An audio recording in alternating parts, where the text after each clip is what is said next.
जय श्री कृष्ण। प्यारे भक्तों, आज सर्वपितरी अमावस्या का अत्यंत पावन दिन है। इस दिन गीता का श्रवण और पितरों के निमित्त किया गया पुण्य कार्य कई गुना फल देता है।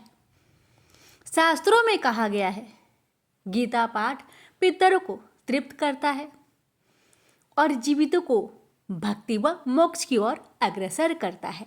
इसलिए आज हम गीता के 3 दिव्य अध्यायों का श्रवण करेंगे। पहला, ज्ञान विज्ञान योग। इसमें भगवान श्री कृष्ण ने अपनी दिव्य शक्तियों, भक्ति योग और भक्ति के महत्व को समझाते हैं। इस अध्याय को सुनने से साधक को भक्ति और ज्ञान दोनों की प्राप्ति होती है और जीवन की अज्ञानता मिटती है। आइए पहले श्रवण करते हैं गीता पाठ की 7वें अध्याय को। प्रेम से बोलिए ओम नमो भगवते वासुदेवाय। श्री कृष्ण भगवान बोले, हे पार्थ, जो मुझ में मन लगाकर मेरे में ही आश्रय लेकर योगा अभ्यास करते हुए मेरे स्वरूप का संचय रहित पूर्ण ज्ञान प्राप्त होगा, सो सुनो, विज्ञान के सहित वह पूर्ण ज्ञान में तुम्हें सुनाता हूँ, जिसके जानने से तुमको इस लोक में और कुछ जानना शेष न रहेगा। सहस्त्रों मनुष्य में से कोई एक सिद्धि प्राप्त के लिए यत्न करता है। उन यत्न करने वाले सिद्धों में से कोई बिरला ही मुझे ठीक जान पड़ता है। पृथ्वी, जल, अग्नि, वायु, आकाश, मन, बुद्धि और अहंकार, यह 8 प्रकार की मेरी प्रकृति माया है।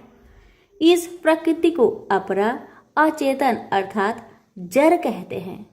और हे महाबाहो, इससे दूसरी प्रकृति चेतन है, जिसने संपूर्ण जगत धारण किया है। इन्हीं प्रकृतियों से सब प्राणी मात्र उत्पन्न होते हैं। ऐसा जानो, यह प्रकृतियां हमसे ही उत्पन्न हुई है। इस तरह सब जगत की उत्पत्ति और प्रलय का कारण मैं ही हूँ। हे धनंजय, जिस प्रकार धागे में मणि पिराई जाती है, उसी भांति यह सब संसार मुझसे बड़े और कुछ भी नहीं। हे कुंती पुत्र, जल में रस में मैं ही हूँ, चंद्रमा और सूर्य में प्रकाश में मैं ही हूँ, सब वेदों का सार मैं ही हूँ, आकाश में शब्द तथा पुरुष में पौरुष मैं ही हूँ। हे अर्जुन, पृथ्वी में सुगंध तथा अग्नि में तेज रूप मैं ही हूँ, सब प्राणियों में जीवन और तपस्वियों का तप मैं ही हूँ। हे पार्थ, समस्त प्राणियों में सनातन बीज रूप मुझको ही जानना, बुद्धिमानों में बुद्धि स्वरूप और तेजस्वियों में तेज मैं ही हूँ। हे अर्जुन, काम और रोग रहित बलवान पुरुषों में धर्म के विरुद्ध न जानने वाला कर्म मैं ही हूँ। जितने भी स्वास्तिक, राजस, तामस पदार्थ है, वे सब मुझसे ही उत्पन्न हैं, परंतु उनमें मैं नहीं रहता। ये सब मुझ में है, सत्व, रज, तम। इन तीनों गुणों के प्रभाव से यह सारा जगत मोहित हो रहा है। इस कारण यह मेरी गुणमयी और दिव्यमयी माया अति दुस्तर है। जो मुझको अनन्य भाव से भजते हैं, वे इस माया को पार कर जाते हैं। हे भारत श्रेष्ठ अर्जुन, 4 प्रकार के जीव मुझको भजते हैं। दुखिया, जिज्ञासु, ऐश्वर्य की कामना करने वाले और ज्ञानी, जिनमें मुझे सदा एकाग्रचित और केवल मेरी भक्ति करने वाले, और ज्ञानी, जिनमें मुझे सदा एकाग्रचित और केवल मेरी भक्ति करने वाले ज्ञानी पुरुष श्रेष्ठ है। क्योंकि मैं ज्ञानी को अत्यंत प्रिय हूँ और वह मुझको प्रिय है। यद्यपि ये सभी भक्त श्रेष्ठ है, तथापि ज्ञानी तो मेरी आत्मा ही है, क्योंकि वह मुझ में ही मन लगाकर मुझको ही सर्वोत्तम गति मान मेरा ही आश्रय ग्रहण करता है। वह ज्ञानी अनेक जन्मों के बाद मुझे पा लेता है। ऐसा महात्मा अति दुर्लभ है जो सब जगत को वासुदेव में समझे।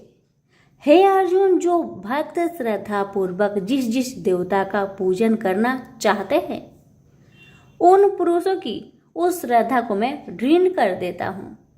यह उस श्रद्धा से मुक्त होकर उस देवता की आराधना करता है, फिर उसको मेरे ही रचे हुए काम का फल प्राप्त होते हैं। परंतु उन अल्प बुद्धि वालों का फल नाशवान है। देवताओं की आराधना करने वाले देवताओं को मिलते हैं और अव्यय, अविनाशी, अच्युत्यम स्वरूप को न जानकर मंद बुद्धि लोग मुझे अव्यक्त को व्यक्त मानते हैं। मैं योग माया से आच्छादित होने के कारण सबको नहीं दिखता।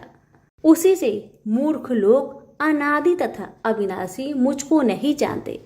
हे अर्जुन, मैं भूत, भविष्य और वर्तमान के सभी प्राणियों को ही जानता हूँ, पर मुझे कोई भी नहीं जानता। हे भारत, हे परम तप, इच्छा और देश से उत्पन्न होने वाले सुख दुख आदि धंधों के मोह से जगत के सभी प्राणी भ्रम में फंस जाते हैं। जिन पुण्य आत्माओं के पाप नष्ट हो गए हैं, वह पुरुष दृढ़ मोह से छूटकर दृढ़ निश्चय करके मेरी भक्ति करते हैं, जो आश्रय लेकर जीवन मरण से दूर करने के अर्थ प्रयत्न करते हैं। वे पुरुष ब्रह्मा आत्मज्ञान अपने चित्त को निश्चल रखकर उसका संगम करता है और अंत कारण की समाधि लगाता है, जिस अवस्था में योग अभ्यास के कारण चित्त का वेग रुक रुक कर विषयों से पृथक होने लगता है और जब शुद्ध अंतःकरण से आत्मा को देखकर आत्मा में ही संतुष्ट होता है, जिस अवस्था में वह अत्यंत सुख जो इंद्रियों द्वारा जाना नहीं जा सकता, वरन केवल बुद्धि से ही जाना जाता है, और जब वह योगी अनुभव करता है तब आत्मा स्वरूप में स्थिर हो उससे विचलित नहीं होता। इस अवस्था को पाकर फिर और कोई लाभ उसको अच्छा नहीं लगता, और जहाँ स्थिर होने पर और कोई बड़ा भारी दुख उसको वहां से चलायमान नहीं कर सकता। इस अवस्था को दुख संयोग वियोग कारक नामक योग जानना हो तो योग निर्विकल्प चित्त से निश्चय करके जानना चाहिए। संकल्प से उत्पन्न होने वाला समस्त कामनाओं को त्याग कर और मन ही मन में सकल इंद्रियों को चारों ओर से रोक रोक कर धैर्य के साथ बुद्धि को अपने अधीन कर धीरे धीरे विषय से दूर हटा ले और भली भांति मन को आत्मा में स्थिर करके किसी वस्तु की इच्छा ना करे, और चंचल मन जिधर जिधर जाए उधर से इसको हटाकर आत्मा के बस में करना चाहिए। इस प्रकार शांति चित्त तथा रजोगुण से रहित निष्पाप तथा ब्रह्म स्वरूप योगी को उत्तम सुख प्राप्त होता है। इस रीति से निरंतर योगाभ्यास करने वाला योगी समस्त पापों से छूटकर सहज ही उस परम सुख को पा लेता है, जो ब्रह्म के संयोग से प्राप्त होता है।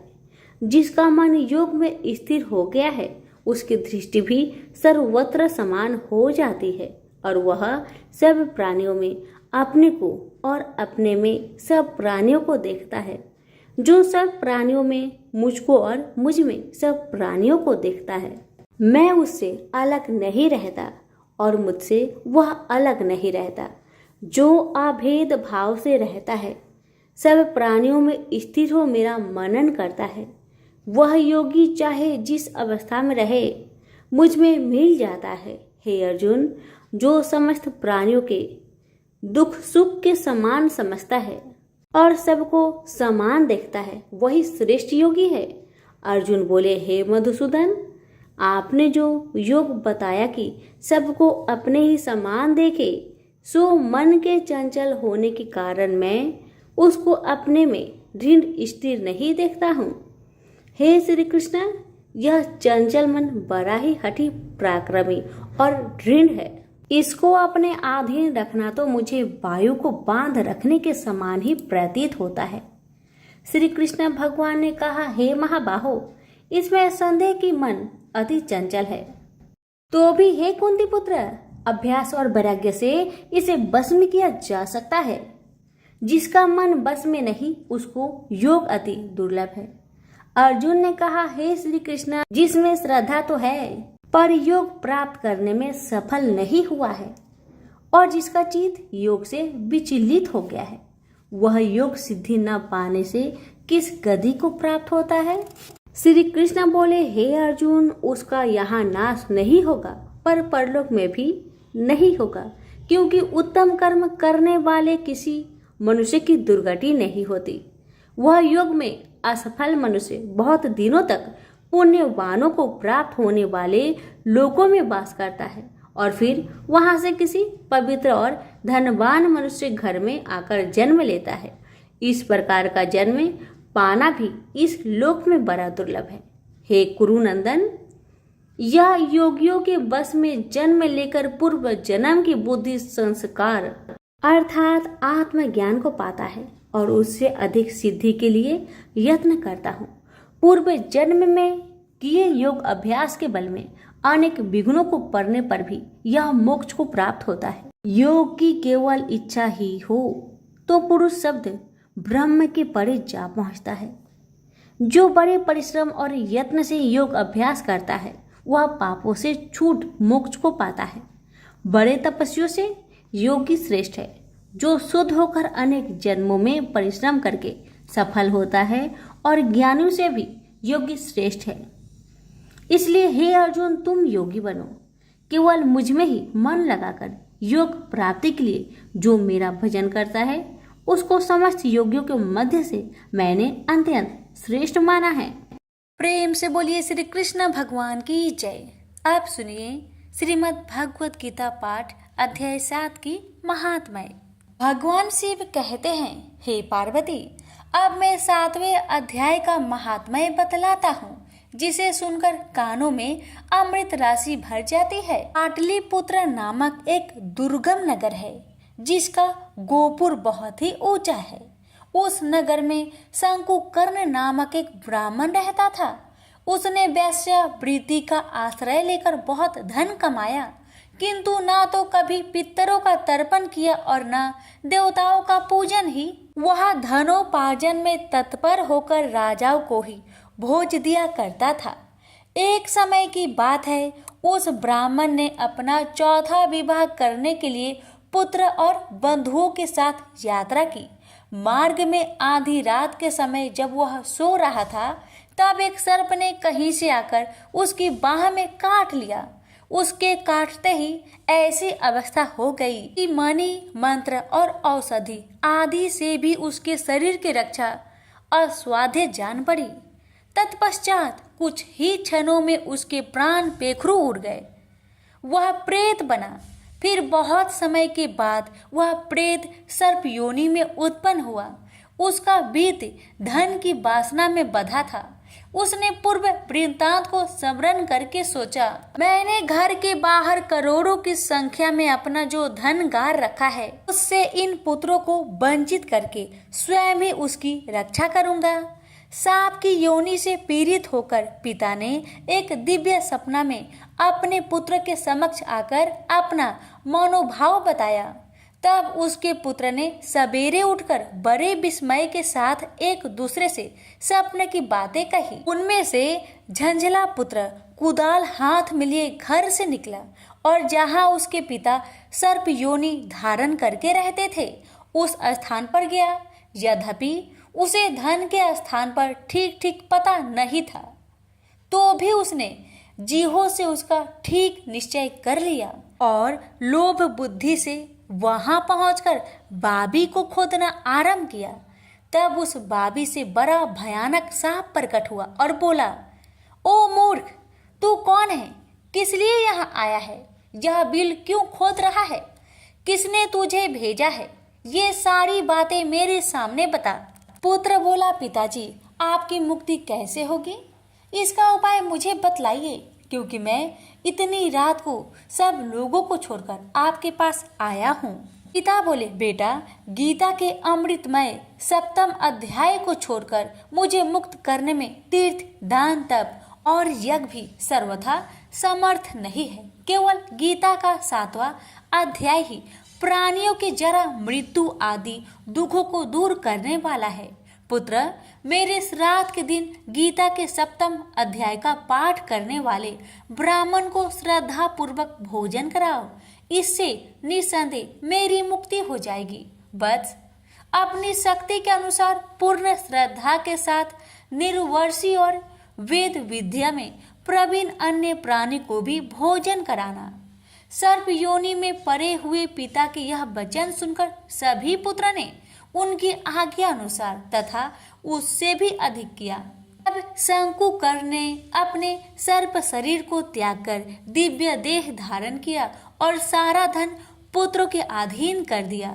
पिता ने करोड़ों की संख्या में जो धन उनमें बांट दिया था, उससे वे पुत्र बहुत प्रसन्न हुए।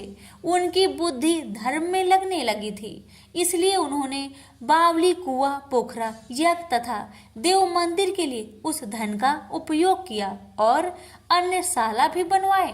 तत्पश्चात 7वें अध्याय का सदा जप करते हुए उन्होंने मोक्ष प्राप्त किया। हे पार्वती, यह तुम्हें 7वां अध्याय का महात्म्य बतलाया, जिसके श्रवण मात्र से मानव सब पातकों से मुक्त हो जाता है। प्रेम से बोलिए उमापति शंकर भगवान की जय। तो प्यारे भक्तों, आपने बड़े ही श्रद्धा से श्रीमद् भागवत गीता पाठ के 7वें अध्याय को सुना। अब आइए बढ़ते हैं गीता पाठ के 15वां अध्याय पुरुषोत्तम योग। इसमें संसार रूपी अश्वत्थ वृक्ष का वर्णन है। आत्मा के अमर स्वरूप और पुरुषोत्तम भगवान की महिमा बताई गई है। इसे सुनने से आत्मा की शांति होती है, पितरों को मोक्ष मार्ग की प्राप्ति होती है और जीवन को ईश्वर की प्रति समर्पण का भाव मिलता है। प्रेम से बोलिए हरे कृष्णा। भगवान बोले, हे लक्ष्मी, संसार अश्वत्थ पीपल के समान है, जिसकी पुरुष रूप जड़ ऊपर है, चराचर शाखा नीचे है। वेद इसके पत्ते हैं। जो यह जानता है वही वेद का ज्ञाता है। इसकी शाखा ऊपर नीचे फैली हुई है। सत्य, रज, तम और गुण इसकी रज वाहिनी नसें हैं, जिनसे इनका पालन होता है। शब्द रूप इनकी डालियां हैं। वह पीछे कर्म रूप में प्रकट होने वाली इसकी जड़ नीचे मनुष्य लोक में और भी नीचे तक चली गई है। और अश्वत्थ का यह रूप इसका आदि अंत और आकार संसारी प्राणी के ध्यान में नहीं आता, तथापि इसकी जड़ गहरी है। ऐसे इस पीपल का वैराग्य रूप ढींड शास्त्र से काटकर वह स्थान ढूंढना चाहिए जहां फिर से लौटना नहीं पड़ता, और साथ ही यह विचारना चाहिए कि जिसमें वह पुरातन प्रवृत्ति उत्पन्न हुई है, मैं उसी आदि पुरुष की शरण हूँ। अहंकार और मोह रहित, संग दोष को जीतने वाले, आत्मज्ञान से निरत, सब कामनाओं से दूर, सुख दुख नामक दंड पदार्थों से युक्त ऐसे ज्ञानी पुरुष शाश्वत पद को पाते हैं। जैसे सूर्य, चंद्र या अग्नि प्रकाशित नहीं करते, वहां मेरा परम धाम है, वहां जाकर लौटना नहीं होता। मेरा सनातन अंश इस जीव लोक में जीव का रूप धरकर प्रकृति में स्थिर है। पांचों इंद्रियों और छठे मन को उससे छुड़ाता है, जैसे वायु पुष्प आदि की गंध को दूसरे स्थान में ले जाती है। इसी प्रकार यह देह स्वामी शरीर धारण करने के बाद जब उसका परित्याग करता है, तब इंद्रियों और मन को साथ ले जाता है। कान, आंख, चर्म, जीभ, नाक और मन का आश्चर्य लेकर वह विषयों का भोग करता है। एक देह से दूसरी देह को जाते अथवा एक ही देह में रहते समय अथवा इंद्रियों से मुक्त हो विषयों का उपभोग करते हुए इसको मूर्ख नहीं देख सकते, परंतु जिनके ज्ञान रूपी नेत्र है वह देखते हैं। यत्न करने से योगी जन इसे देखते हैं, परंतु अज्ञानी यत्न करने पर भी नहीं देख पाते। जो तेज सूर्य, चंद्र और अग्नि में वर्तमान है और जगत को प्रकाशित करता है, उसे मेरा ही तेज जानो। मैं पृथ्वी में प्रवेश कर अपने तेज से समस्त भूतों को धारण करता हूँ और इसमें भरा हुआ चंद्रमा बनकर मैं ही सब औषधियों का पोषण करता हूँ। मैं जठर अग्नि होकर सब प्राणियों की देह में प्रविष्ट हूँ और प्राण वायु अपान वायु से संयुक्त होकर चारों प्रकार भक्ष्य भोज्य चोष्य लेह से भोजन किए हुए प्राणियों के अन्न को पचाता हूँ। संसार में क्षर और अक्षर दो पुरुष है। जितने नाशवान प्राणी हैं वो क्षर कहलाते हैं और स्थिर चैतन्य को अक्षर कहते हैं। मैं अक्षर और क्षर में उत्कृष्ट हूँ। इसी कारण से लोक और वेद में जो पुरुषोत्तम के रूप को जानता है वह सब कुछ जानता है और सर्व भाव से मेरा ही स्मरण करता है। प्रेम से बोलिए श्री कृष्ण भगवान की जय। सुनिए 15वें अध्याय का महात्म्य। उत्तर प्रदेश में एक नरसिंह नामक राजा था और सुभंग नामक मंत्री था। राजा को मंत्री पर बड़ा भरोसा था। मंत्री के मन में कपट था। मंत्री चाहता था राजा को मारकर यह राज्य मैं ही करूं। इस तरह कुछ काल व्यतीत हुआ। एक दिन राजा नौकर चाकरों सहित सो रहा था। तब मंत्री राजा को सारे नौकरों सहित मारकर राज्य करने लगा। कुछ काल व्यतीत हुआ तब वह भी मर गया। धर्मराज के पास दूध बांध कर ले गए। धर्मराज बोला, हे यमदूतो, यह बड़ा पापी है, इसको नरक में डालो। हे लक्ष्मी, इस प्रकार कई नरक भोगकर धर्मराज की आज्ञा से घोड़े की योनि में आया। सिंघल द्वीप में जन्मते घोड़ा हुआ। एक सौदागर ने बहुत से घोड़े को मोल लिया और वह घोड़ा खरीदकर अपने देश को चला। चलते चलते अपने देश में आया। तब वहां के राजा ने सुना कि अमुक सौदागर बहुत से घोड़े ले आया है।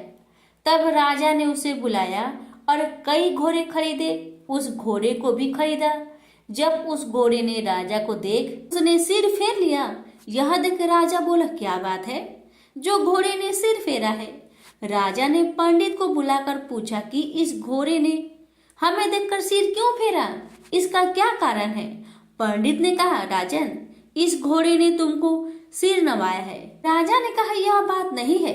कई दिन पीछे राजा शिकार खेलने को उसी घोड़े पर सवारी करके गया। वह घोड़ा बहुत तेज चलता था। राजा शिकार खेलता खेलता बहुत दूर चला गया। उसी दिन राजा ने जाते ही शिकार मारा। राजा बहुत प्रसन्न हुआ। दोपहरी की गर्मी के कारण राजा को प्यास लगी। तब राजा ने वन में एक साधु को कुटिया में बैठे देखा। तालाब से जल भरा हुआ था।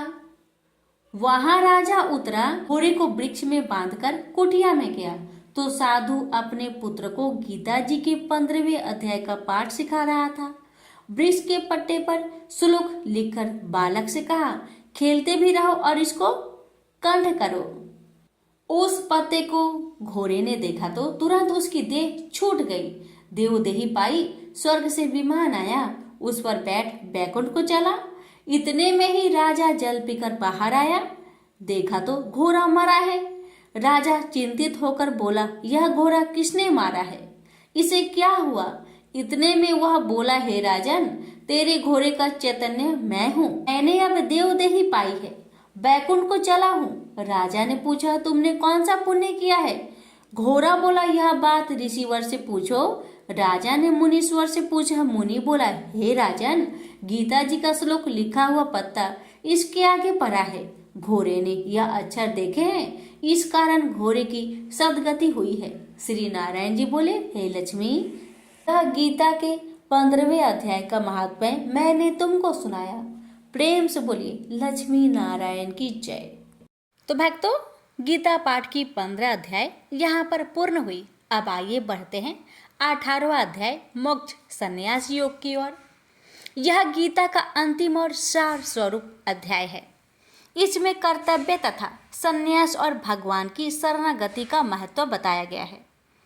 इस अध्याय के श्रवण से जीवन के बंधन मिटते हैं और आत्मा को मोक्ष की ओर मार्ग मिलता है। प्रेम से बोलिए हरि ओम। अर्जुन ने पूछा, हे केशव, मैं संन्यास एवं त्याग के तत्व पृथक पृथक जानने की इच्छा करता हूँ।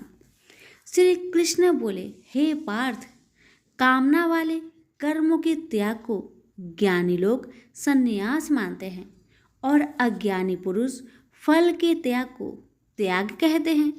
कोई पंडित कर्म को दोषयुक्त जानकर त्यागना ठीक कहते हैं। कोई यज्ञ, दान, तप आदि कर्मों को छोड़ने योग्य बताते हैं। हे भारत, त्याग के विषय में मेरा ऐसा मत है कि त्याग 3 प्रकार के हैं। यज्ञ, दान, तप आदि कर्मों को नहीं त्यागना चाहिए। ये सब कर्म आसक्त और फल को त्याग कर करने चाहिए। मेरे निश्चय मत यही है जो सर्वोत्तम है। अपनी नियमित कर्मों का त्यागना उचित नहीं है। यह मोहवश ऐसा किया जाए तो वह तामस त्याग है, कर्म दुखप्रद है। यह विचार कर एवं शरीर के कलेश के भय से जो त्याग करता है उसे त्याग का फल नहीं मिलता। यह राजस त्याग कहलाता है। हे अर्जुन, अपना नियमित कर्म अवश्य करने योग्य है। फल तथा आसक्त को त्याग कर जो कर्म किया जाता है वह सात्विक कर्म है। जो दुखदायक कर्म से देश नहीं करता तथा सुखदायक कर्म से प्रीति नहीं करता वह त्यागी, सत्यशील, बुद्धिमान तथा मुक्ति की योग्य है। देहधारी संपूर्ण कर्मों का त्याग नहीं कर सकता। कर्म का फल त्याग कर कर्म करने वाला त्यागी है। कर्मफल 3 प्रकार के हैं, अनिष्ट, इष्ट एवं मित्र। जो त्याग नहीं करते उनको ये मरने के बाद मिलते हैं और त्यागियों को नहीं मिलते। हे महाबाहो, संपूर्ण कर्मों की सिद्धि के लिए 5 प्रकार सांख्य शास्त्र में कहे हैं, उनको सुनो। शरीर कर्ता, साधन, पृथक पृथक चेष्टाएं और देव शरीर, वाणी एवं मन से जो भला बुरा कार्य किया जाता है उसके ये 5 कारण हैं। वह दुर्मति कुछ नहीं जानता जिसको यह अहंकार नहीं है कि मैं करता हूँ, और जिसकी बुद्धि कर्मों में लिप्त नहीं है। वह मनुष्य प्राणियों को मारकर भी उनको नहीं मारता और उनमें नहीं बंधता। ज्ञान, गृह और ज्ञाता ये 3 ही कर्मों के प्रेरक है। कारण, कर्म और कर्ता ये 3 कर्म के साधन हैं। सांख्य शास्त्र में ज्ञान, कर्म और कर्ता ये सत्वादिक गुण के भेद 3 प्रकार के हैं। इनको भी सुनो। जब भिन्न भिन्न प्राणियों में एक अविनाशी अविभक्त सत्ता जो दिखता है वह ज्ञान सात्विक कहलाता है। जिस ज्ञान से प्राणियों में नाना प्रकार की सत्ता दिखाई देती है उसको राजस ज्ञान जानो। ऐसा ज्ञान जिसके बिना कारण और सर्वार्थ के जाने एक ही कार्य में लगा रहे वह अल्प और तामस है। फल की इच्छा ना करके जो नित्य कर्म संग देश को त्याग कर किया जाता है, जो फल की इच्छा एवं अहंकार से बड़े यत्न से किया जाता है वह राजस कर्म है।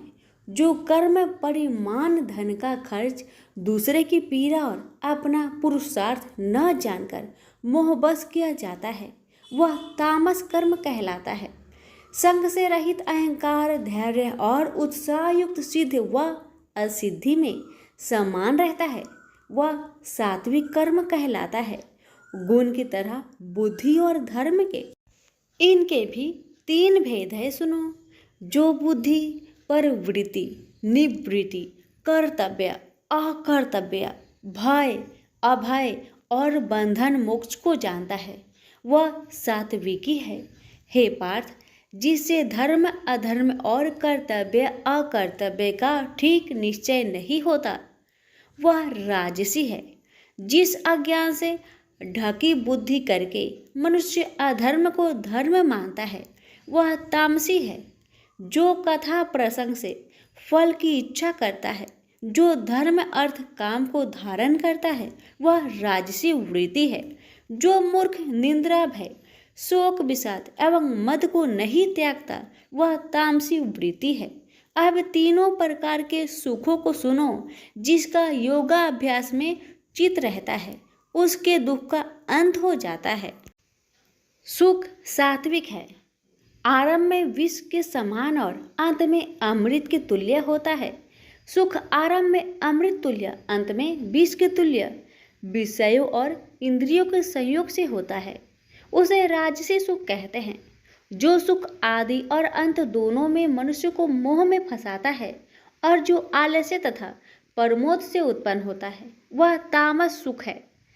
सम दम तप, पवित्रता, क्षमा, नम्रता, ज्ञान, अनुभव और परलोक में श्रद्धा ये ब्राह्मणों के स्वाभाविक सिद्ध कर्म है। बहादुरी, तेजस्विता, धैर्य, चतुराई, युद्ध, स्थिरता, उदारता और प्रभुता ये क्षत्रिय के स्वाभाविक कर्म हैं। खेती, गोरक्षा स्वाभाविक कर्म हैं। जो लोग अपने अपने गुणों और प्रवृत्तियों के अनुसार कर्म करते हैं उनको सिद्धि प्राप्त होती है। और जिसने सब जगत का विस्तार किया है उस ईश्वर को अपने कार्य के द्वारा आराधना करके मनुष्य सिद्धि को पाता है। दूसरे उत्तम कर्म से अपना नीच कर्म ही श्रेष्ठ है। सर्वत्र आसक्त को छोड़ने वाला आत्मा, जीतने वाला इच्छा रहित मनुष्य संन्यास के द्वारा सर्व कर्म निवृत्ति रूप परम सिद्धि को पाता है। वह फिर कैसे ब्रह्म को प्राप्त होता है? सो मुझसे सुनो, यही इस ज्ञान की परानिष्ठा है। शुद्ध बुद्धि से युक्त होकर धृति द्वारा इस मन को बस में लगाकर शब्द आदि विषयों को छोड़कर राग देश से रहित होकर एकांत में रहने वाला, मीताहारी, वाणी और मन को जीतने वाला, नित्य ध्यान युक्त और वैराग्य, अहंकार, बल, घमंड, काम, क्रोध तथा परिग्रह छोड़कर ममताहीन और शांत मनुष्य ब्रह्म भाव के योग होता है। ब्रह्म को प्राप्त हुआ पुरुष दत्तचित होकर स्वक व अभिलाषा को नहीं करता है। जीवन मात्र में समदर्शी होकर मुझ में परम भक्ति पाता है। इस प्रकार ज्ञानी सदैव मुझ में निवास करने वाले सब कर्मों को भोग करता हुआ मेरे अनुग्रह से अविनाशी सनातन मोक्षप्रद को प्राप्त होता है। तत्पश्चात तत्व से मुझे जानकर फिर मन मुझ में ही प्रवेश करता है। सावधानी से अपना मन मुझ में स्थिर कर और सब कर्मों को मुझ में अर्पण कर बुद्धि योग के आश्रय से निरंतर अपने चित्त को मुझ में लगाओ।